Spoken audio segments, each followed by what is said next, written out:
Let me tell you something about justice, real raw country justice. Some folks think it comes with a gavel and a robe, others with a badge and a sidearm.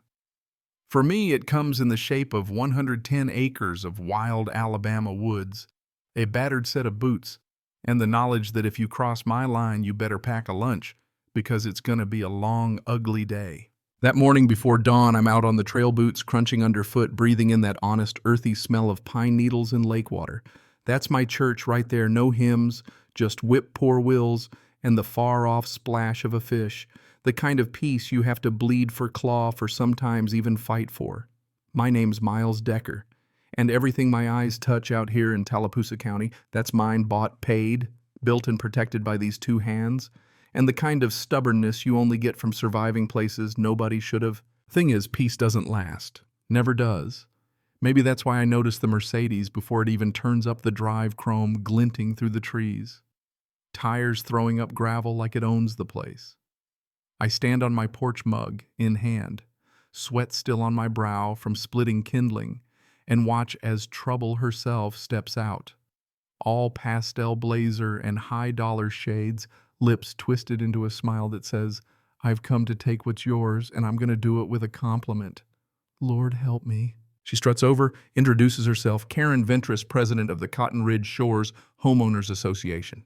Now, in case you ain't familiar, HOA down here stands for Horrible Overbearing Authority, not homeowners. She starts in with the small talk, tells me about the community next door, how they're planning a lakeside festival. And wouldn't you know it, my lake is just so perfect for their annual celebration. Never mind that it ain't theirs. Never mind that she's technically sure I own it, but surely I don't want to be the bad guy, right? Don't I want to be part of the community? I let her talk. That's one lesson the Army drilled deep, let them hang themselves with their own rope. When she finally runs out of script, I nod at my sign. Private property, no trespassing, armed surveillance and use. I tell her plain cross that line, it won't be a picnic, it'll be a police report. Her smile falters, but only just.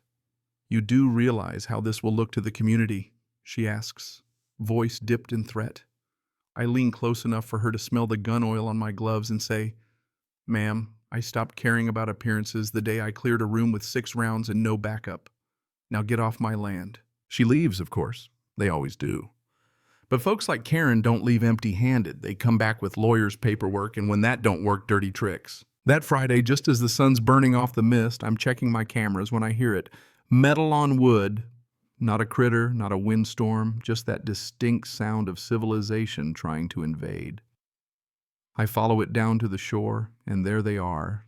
Half a dozen guys in safety vests, unloading pieces of a floating dock, coolers, a portable toilet, and a banner so big you could see it from space, Cotton Ridge Summer Splash 2025. I mean, really, on my land. They spot me, big guy holster on my hip, not a smile in sight, and freeze like I'm the bogeyman. Their leader stammers out that they've got a permit, hands me a crumpled piece of paper with a map that might as well have been drawn in crayon. I don't raise my voice, don't threaten, just state the facts. This is private property.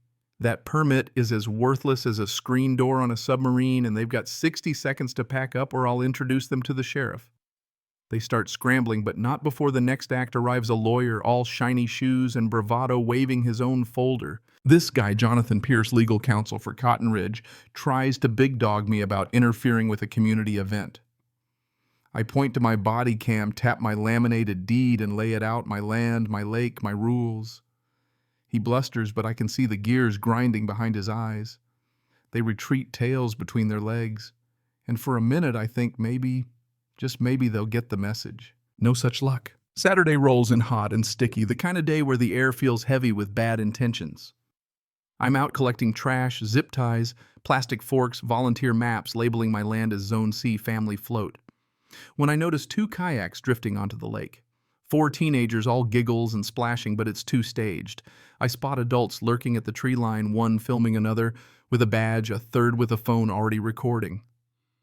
And sure enough, Karen emerges, acting like the star of her own reality show.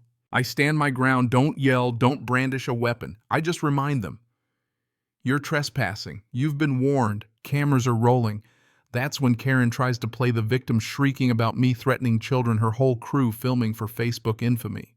I don't take the bait. I call the sheriff on speaker so they all hear it.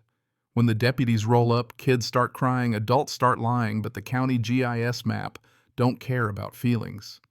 The deputies back me up, issue formal trespass warnings, and Karen and her circus finally scatter all righteous indignation and crocodile tears. I know it's not over.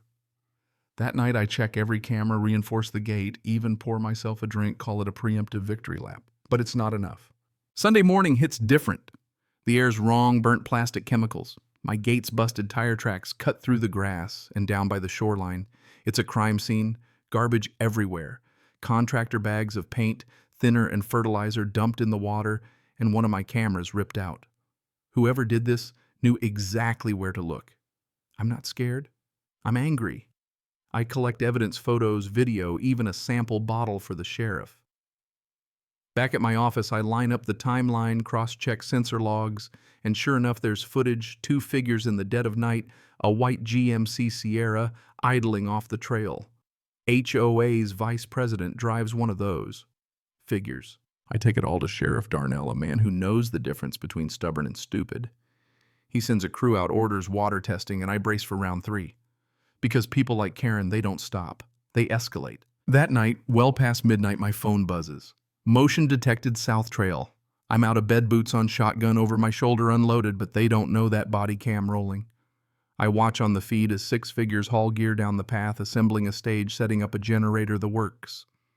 I flip the floodlights on, walk out into the glare, and announce calm, loud, "Sure, you've got 60 seconds. Drop everything. Walk away." They try to call my bluff. One even starts up a truck, no headlights, gunning for the dock. I shout twice, no response. So I fire a beanbag round right into the radiator. Truck drops steam everywhere, and the party is officially over. Cops roll in, sirens wailing, and by sunrise, 6 trespassers are in cuffs. Bradley Meyer among them, plus a mountain of evidence. Fake permits, stolen cameras, chemical dump. Even the fireworks are still warm. Funny thing about karma, it's got good aim. By breakfast, video of the whole mess is all over the internet. HOA board members get charged the D, A steps in, and suddenly, Karen's nowhere to be found. Court moves quick, a real judge, no local strings attached. I walk in with binders of evidence, drone shots, sensor logs, even the voicemail where Karen all but spells out her plan. She tries to talk her way out, but the receipts don't lie. Emails, bank statements, signatures. Judge isn't impressed. When it's all said and done, Karen gets 3 years in state prison. Bradley pleads out, the HOA gets fined into oblivion, and their little kingdom collapses. Cotton Ridge Shores is a ghost town. Banners sag, the laughter's gone, and the only thing left moving through the pines is the wind, and me making damn sure nobody ever tries this again. You'd think that'd be the end, right? But here's the twist. Nobody saw coming. Turns out folks all over the country have been fighting the same fight bad HOAs land grabs petty tyrants with clipboards. My story hits a nerve. Emails pour in, podcasts want interviews. People ask for advice. So I start teaching how to defend your land, how to outpaper a paper pusher, how to turn evidence into a fortress. They call me the HOA. Hunter wasn't my idea, but I lean into it. And here's the lesson, the one that hit me late. Sitting on my deck with the sun setting over a quiet lake, you can't count on someone else to protect what matters. Sometimes justice is just you, a camera, and the will to outlast the bastards. Sometimes you have to be the storm. So here's what I want to know. Where do you draw the line? When does standing your ground turn from self-defense to vengeance, ever tangled with a bully in a suit or fought back when the odds were stacked? Share your story. Tell me where you stand. Because out here, the only thing stronger than a man defending his land is a community of folks who won't let the bullies win. Let's hear it. What's justice look like to you?